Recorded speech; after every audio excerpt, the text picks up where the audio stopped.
onto the part of World Tour. This time we're doing City in the Sky. Notice that levels have made sense of their name. You know, Castle, Theme Park, Suburbia. Their names made sense with the fucking levels. It's what you would think of when you hear the name.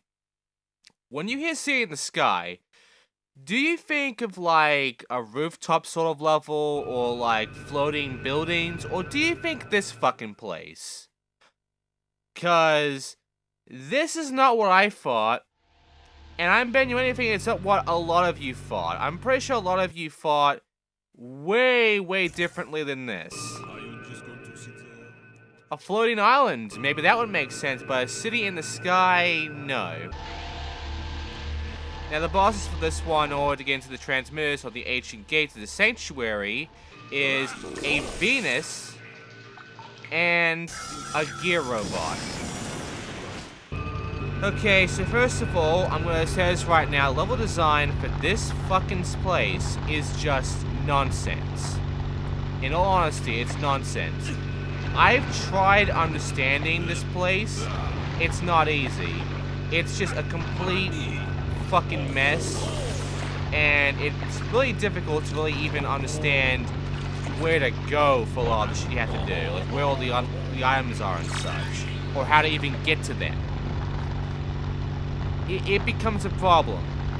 Not only that, but the second boss for this level, the gear robot, is the beginning of a very intensely difficult to deal with sort of thing.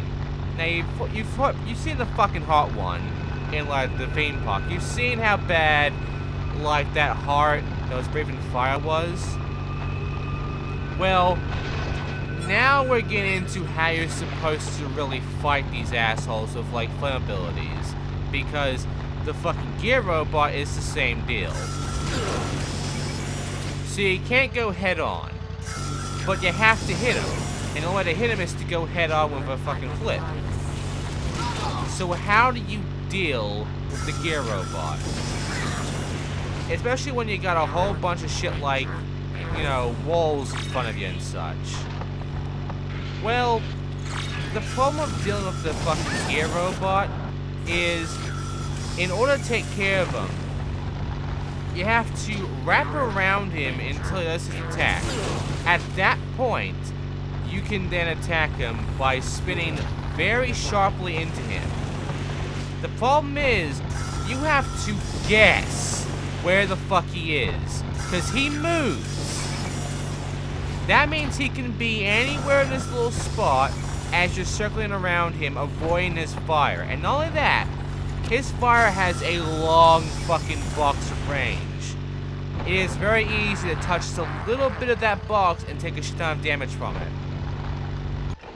So it ultimately makes this a really difficult fucking boss to deal with. And the problem is, the game likes to do this sort of boss a lot. So, the heart was where it began, and the gear robot is where it really starts to get annoying. But it gets worse from here on out, because now you can go and give it the transmitters, right? But how do you do it? Well, you have to do something that is the only time you are ever required to do this to get these transmitters. And that is, you must fill up your fucking bar and use a boost to jump as high as possible upwards to get up to where they are and grind the entire sanctuary roof up there. You cannot reach this normally. You must use the boost. At this point, you probably wasted a lot of time taking care of the robot, so like me, you probably ran out of time to do that and figure out that as well, and that's all you accomplish. That's all you've gotten done. So in your second playthrough, then you actually go and take care of the bullshit. Now, the fact that this is the only time where I have to use a boost to take care of the transmitters is annoying. Because if you're doing this, you're expecting to actually do this for the rest of the levels, right? You're expecting to actually use the boost and go through the rest of the levels. No. In fact, you really don't need the boost ever again for the rest of this fucking game. The boost is an incentive now. It's not a requirement. So, It's just complete fucking nonsense that it wanted me to use the boost for this, but nothing else. Not only that, but it gets even worse from here, because like I said last time, last level Suburbia was the last time we ever have to go and take care of, like, less than 1 million. Now we have to do 1 million. Also, there's a few trigger points here that will give us, you know, nice little bits of help, like they'll let us have these little fans below us.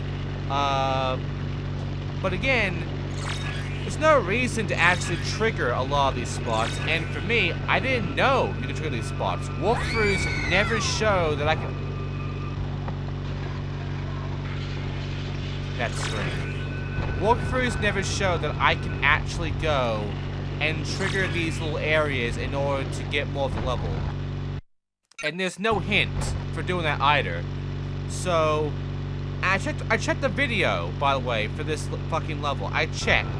And I found that you're supposed to grind that one vine, but in a specific way in order to actually trigger it. The way you're supposed to trigger some of these events is just bullshit. And you would never really figure out unless some complete trial and error. So, it's just maddening to deal with. But the points of this one is 1.35 million in order to get level 9. So, that's fun. And not only that, but it gets worse. Because as I'm going around taking care of all this bullshit and toppling all the relics down to essentially complete this level, which I do, you know, there's also the fucking tokens, the scooter tokens. Some of them in this level are bullshit.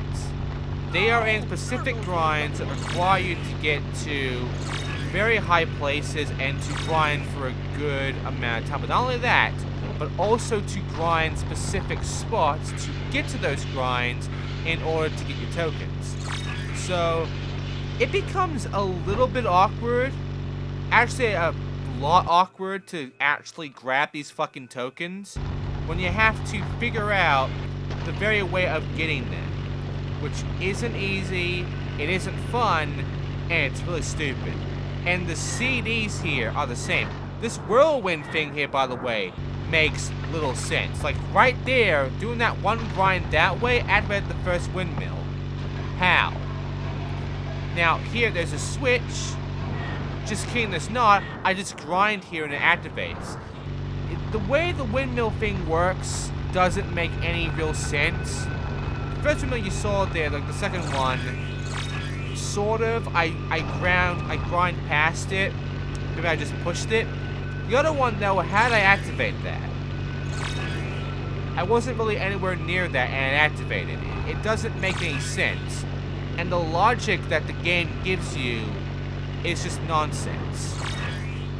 But hey, I got the CDs now.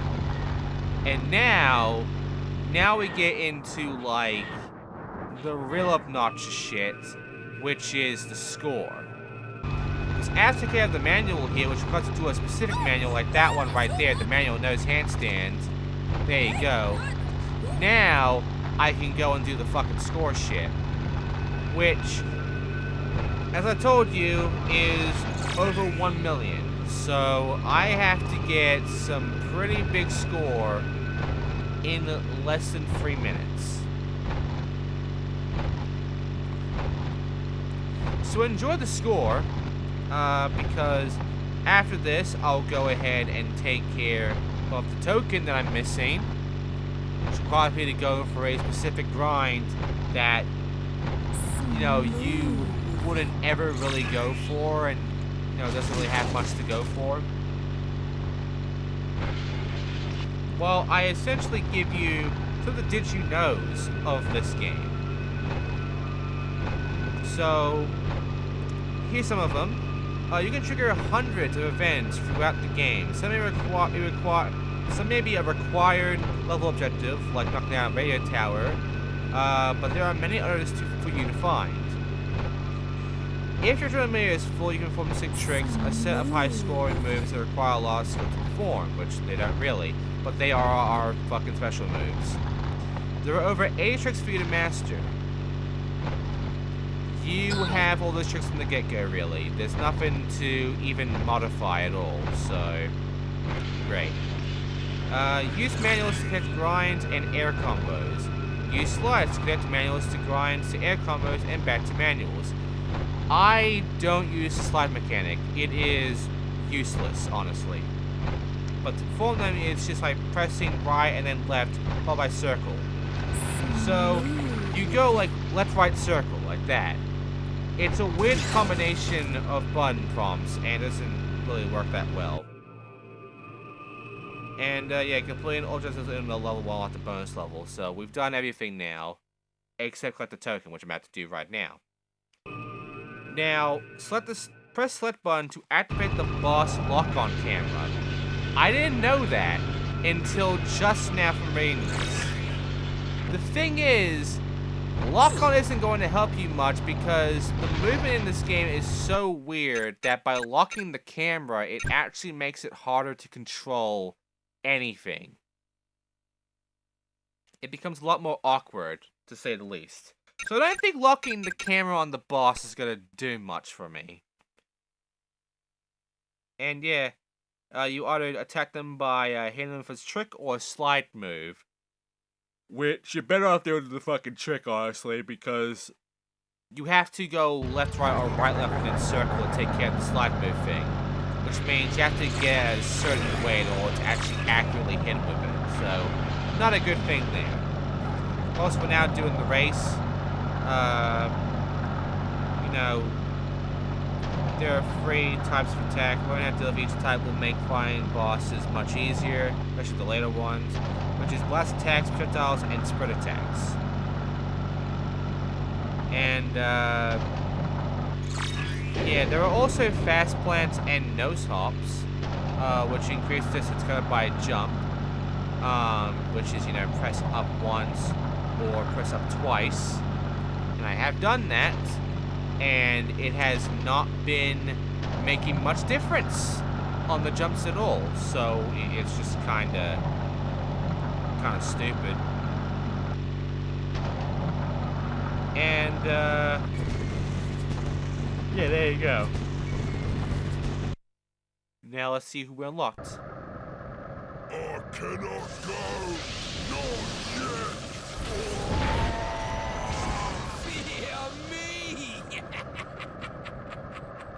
Yep, this is Stig. He is the bassist. And, he's probably the most punk of all of these guys. So, he's also the most British. So, now it's time for the bonus, which for this one is actually a boss rush. Yes. We now have to fight 3 bosses within 2.5 minutes, which is the most we've ever fought like a bunch of bosses in one level. So here we are in like a gladiator sort of area, in which we hit the lever to bring up a spot in order to take care of some bosses. And these are bosses we've fought before, so the first level is Frankenstein sort of monster, like Frankenstein's monster. And then we have the cookie girl here from like Suburbia, which is annoying. But these two, you know, they're easy to deal with. Projectile, you know, it's just like one little thrown thing. And of course the stomping thing, very easy to avoid by simply jumping. But you hear that guy? He sounds like a sort of like customer, like, you know, a shopkeeper kind of guy. We're gonna fight him pretty much right now, taking care of the cookie girl. Set to find the level first. Also, his health that will respawn luckily after some time, so if you do get hurt a lot, they do come back.